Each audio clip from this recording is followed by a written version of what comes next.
Livro Os Mensageiros, por Francisco Cândido Xavier, pelo Espírito André Luiz. 14. Preparativos. À noite, Aniceto veio ver-nos, começando por dizer: amanhã deveremos partir os 3 a serviço nas esferas da crosta. Telésforo recomendou-me certas atividades de importância, mas posso atendê-las em particular, proporcionando a ambos uma estação semanal de experiência e serviço. Fiquei radiante. Muita vez regressara ao ninho doméstico, tornara à cidade que desenvolvera a tarefa última e, todavia, não me detivera no exame das possibilidades extensas do concurso fraternal. De quando em vez, era defrontado por situações difíceis, nas quais velhos conterrâneos encaravam problemas de vulto. Entretanto, sentia-me incapaz de auxiliá-los eficientemente na solução desejável. Faltava-me técnica espiritual para fazê-lo. Não tinha bastante confiança em mim mesmo. Deixando perceber que ouvira meus pensamentos profundos, Aniceto dirigiu-me a palavra de maneira especial, asseverando: você, André, ainda não pôde auxiliar os amigos encarnados porque ainda não adquiriu a devida capacidade para ver. É razoável. Quando na carne, somos muitas vezes inclinados a verificar tão somente os efeitos, sem ponderar as origens. No mendigo, vemos apenas a miséria. No enfermo, somente a ruína física. Faz-se indispensável identificar as causas. Depois de meditar alguns momentos, prosseguiu: procuraremos, contudo, remediar a situação. Amanhã, pela madrugada, você e Vicente apareçam no gabinete de auxílio magnético às percepções, que fica junto ao centro de mensageiros. Darei as providências para que vocês alcancem o necessário melhoramento da visão. Peço-lhes, todavia, receberem semelhante auxílio em prece.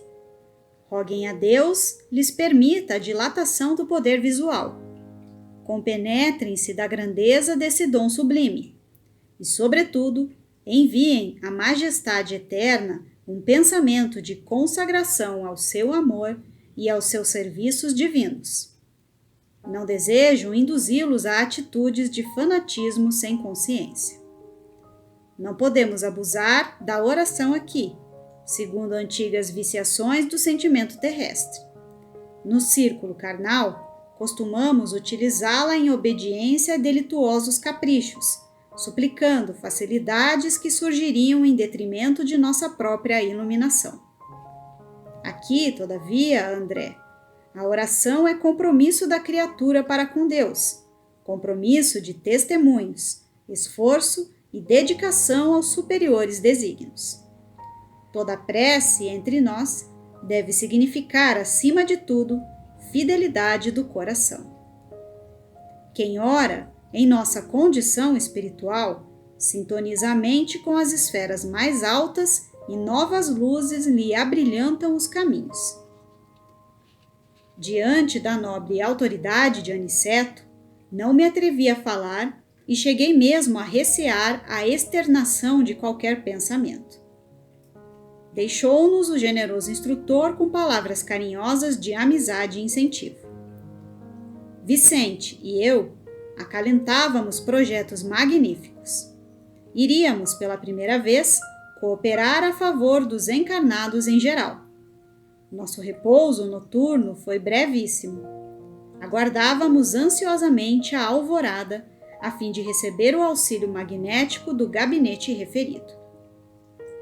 Poucas vezes orei com a emoção daquela hora. Os esclarecidos técnicos da instituição colocaram-nos, primeiramente, em relação mental direta com eles e, em seguida, submeteram-nos a determinadas aplicações espirituais que ainda não posso compreender em toda a extensão e transcendência. Observei, contudo, que a colaboração magnética não nos retirava o sentido consciencial e aproveitei a oportunidade para a oração sincera, que era mais um compromisso de trabalho que ato de súplica, propriamente considerado. Decorrido certo tempo, fomos declarados em liberdade para sair quando nos prouvesse. A princípio, nada notei de extraordinário, embora sentisse dentro do coração nova coragem e alegria diferente. Experimentava bom ânimo até então desconhecido.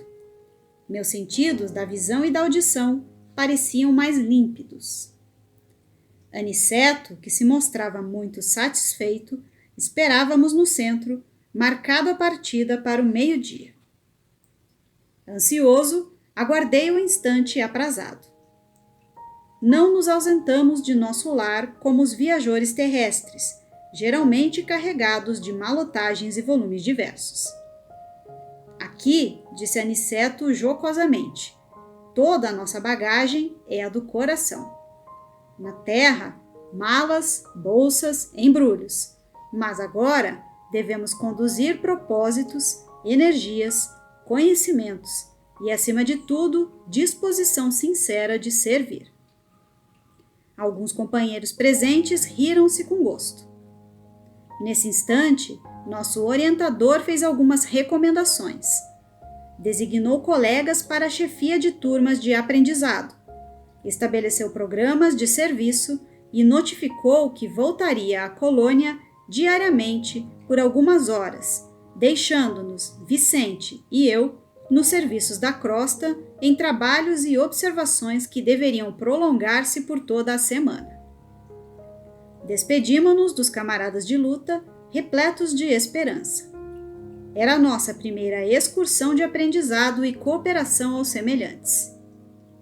Quando nos puséramos a caminho, nosso instrutor observou: creio que a viagem para vocês será diferente.